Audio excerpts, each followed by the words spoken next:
The rap game is serious. With rappers rapping about killing and shooting, many people will want to test a gangster to see if they can walk the walk. Especially with social media now too. People want clout and will do anything for it.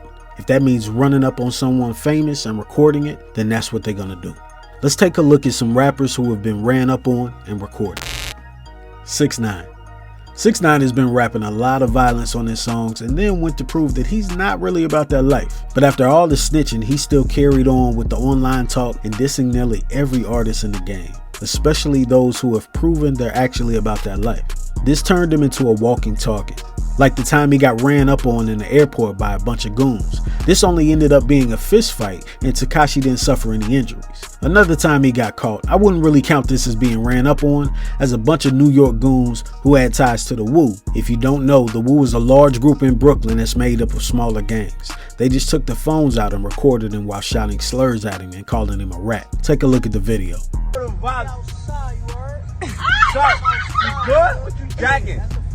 Yo, what you What's a rat, nigga? You know the vibes. You good? What you jacking? Yo, what you Another angle is from 6ix9ine's perspective, where he was recording and told the goon in the car to move on him while recording. So obviously nothing is going to happen between the two, as they're just both recording to then post on the internet. How we stuck in traffic and you not moving, nigga? Ain't you the big Woo? Nah. Ain't you the big Woo? Big Woo, yeah. Alright, so move on me. Move on me. Get out the car and move on me. Get out the car and move on me, nigga. Get out the car and move on me. Get out the car and move on me. Get out the car and move on me, nigga. Get out the car and get out the car and move on me. The dude in the car called himself the Big Woo, indicating he is a well-respected gang member. 6ix9ine, on the other hand, moved the way he always does, with the camera out. This is either to prove that no one will do anything to him or for his own protection, or both. Playboi Carti.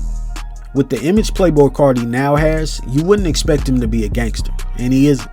He has links to the Blood Gang homicide and is also reportedly getting investigated for RICO charges. It seems that the feds are trying to take down the rap game, with the attempt of getting YSL taken down for RICO and now reportedly investigating Playboi Carti and Future too. But that's beside the point. Whether he's about that life or not, he doesn't claim to be it, unlike many rappers. He created his own style of music and is following through with it. His fans love it and many hate it. Carti got ran up on by a random dude who was recording him, throwing accusations that Carti put hands on his sister. He starts to shout slurs at Carti while recording him, and Carti asks him, "What you pulling out your phone for?" Take a look at the video. Nigga, you a pussy. You go ahead. What you gonna shoot me? Pulling out the phone for, Nigga, cause you reaching, bitch. I'm saying, you reaching. I don't know you. Yo, now you wanna talk, nigga? Nigga, what you mean, nigga? Put the pistol down. Put the pistol down and fight me, nigga. Put the pistol down and fight me. Nigga, don't worry about who I am, nigga. The fuck? What? What? Yeah. Nigga, man. Yeah, nigga, you reaching, boy. Cause nigga, if I reach, boy, you dead, nigga. Boy. Oh, reach then gang, nigga. I don't need no pistol to whoop a pussy ass nigga ass like you, bitch ass nigga. Hey, you put your hands on my sister again, boy. Ain't nobody putting nothing on this shit, bro. You gonna kill shit. I'm gonna kill you. You gonna kill shit. I'm gonna kill you, boy. I ain't scared of no pistol, nigga. I ain't scared of no pistol. I ain't scared of no pistol. I ain't scared of no boy. Hey, bro, I ain't scared, but nigga. What? Alright, bro. Yeah, nigga. You ain't got no money. Go ahead, bro. Yeah, no, you ain't got no money. Alright. Speak that money shit, nigga. I don't give a fuck, nigga. You ain't no real ass nigga, boy. You not built like that, boy. You not built like that, nigga. It's cool. You not built like that. What you feel like? Ain't no putting it up. Ain't no pulling it up. Oh, go ahead, record me. Pussy ass nigga. Yo, go ahead. Nigga, I ain't gonna touch your phone, nigga. Nigga. Hey, I'm built like that, nigga. Fuck a pistol. Fuck a pistol. What your hands like? What your hands like? Now, what y'all wanna do? Bro. Hey. Give me the phone. Carti says he's reaching because he doesn't know the dude. Honestly, if you're running up on somebody because he put hands on your sister, the phone is not one of the things you should be pulling out. Dude recording proved he wasn't gonna do anything and should have just left the situation alone in the first place. He also says the next time Carti lays a hand on his sister, he will kill him. But why would you want your sister to get beat twice before you stand up for her? Make it make sense. He screams at Carti to put the pistol down and fight him, but if he did, dude would get knocked out as he has no hands to counter or block a punch because he's too busy holding the phone. Not sure what dude was thinking here. Then the dude points the camera at the floor, and it's uncertain what happened during that time, as you can see the movement and hear a noise, but either way, he then proceeds to walk away. Carti stayed calm the whole time and definitely came out on top.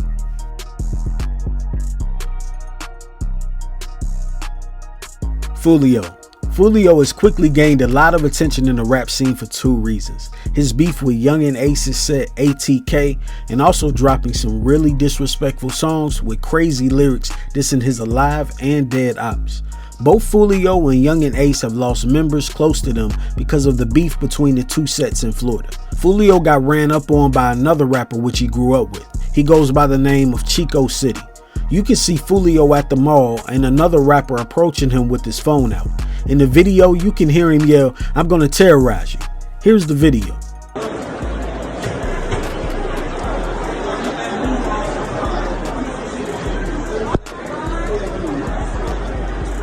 Terrorize you little niggas today, bro. Dang, boy. That stuff shit dead, bro. That shit hit your shit right now. You a bitch, bro. Okay, bro. Big man. Big man, this ain't it. How much you have, man? No, We good. I just want to talk to you. Bro. I'm saying though, all that church shit ain't what's up, cuz. You come to the city, that ain't it, cuz. They see who you really is. They see who you really is in real life. They see who you really is in real life right here. What? In the video, Foolio said he's not with that police shit and he doesn't want to talk. That's an indication he doesn't want to say or do anything because the dude's phone is out and they're also in public with cameras and witnesses everywhere. Foolio came out on top as the dude running up on him was inches away and just kept talking. Nothing serious went down in this situation and everyone left unharmed.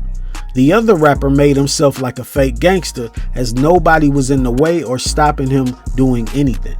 Foolio can be seen smiling multiple times in the video and keeping his cool. He did the right thing as many phones were out, many witnesses around, and the mall security footage too. He moved smart and didn't let his emotions take over. After the incident, the other rapper went on Instagram and made fun of the situation. Take a listen to what he said. Put it on Kendrick, put it on Vontae, put it on Dirt, put it on MK, put it on Rod K, put it on all your dead partners. That you ain't just run from one nigga. That all y'all ain't just run from one nigga. Put niggas dolo, bro. You feel me? Like niggas ain't wanna do shit. Y'all see the video, the nigga.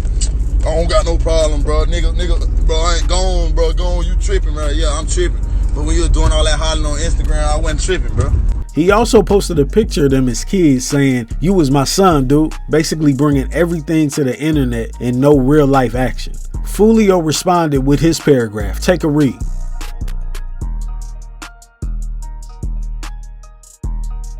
Who do y'all think came out on top? NBA Youngboy. There have been lots of different times when someone tried to test NBA Youngboy's gangster and failed. Youngboy is a dude who stands his ground and has been in many fights with people who tried to test him. He has beaten multiple attempted murder charges too. He has been run up on many times, been shot at, and more. But this specific time, he nearly lost his cool and almost shot the dude. He is one of the most loved and hated street rappers in the music industry. He recently beat his Fed case and now has one more case to go before he's hopefully free. Being 1 foot in the street and 1 foot in the music industry, you have to be very careful. Back in 2018, a group of people pulled up on Youngboy, recording him and screaming at him. The dude recording approached Youngboy and got quite close. That's when Youngboy warned him that he's got his gun on him and he will shoot him if he tries something. Wild easy.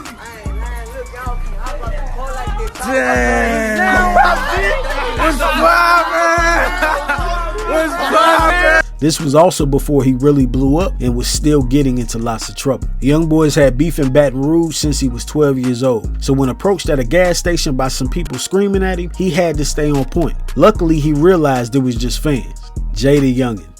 Jay was a rapper from Louisiana. He was known to have many beefs, including a feud with NBA Youngboy over a girl and beef with other Louisiana gangs. One day, Jay was sitting outside his house on his porch with his father when a black 4x4 rolled up outside his house and 3 men wearing masks jumped out on Jay and his father and began to let off shots. Jay and his father tried to run back inside the house when 2 more shooters jumped out and started letting off shots at them. This seemed like a planned attack. Jay suffered fatal wounds. He underwent surgery at the hospital and died shortly after. His dad claimed the attack was caused by jealous haters and that Jay didn't have beef with anybody. His mom went on Instagram and said that Jay's last words to her were, "I love you, Ma. I'm not gonna make it." His last words were, "I love you, Ma, and I'm not gonna make it." He smiled. He looked at me. He kissed me on the jaw. He told me he loved me. He told me that he wasn't gonna make it, but he was at peace. He wasn't crying. I was the one that was hysterical. Stay confident in knowing that I didn't suffer. Believe in my heart, my baby is okay. He's in a better place. It was an extremely sad moment for his family. 1 month before the murder, Jay was released from prison for gun-related charges and dropped the song First Day Out Part 2, which gathered around 2 million streams in his first month. He was only 24 when he passed away and still had huge potential. I hope y'all enjoyed. I'll see y'all on the next one. Take care.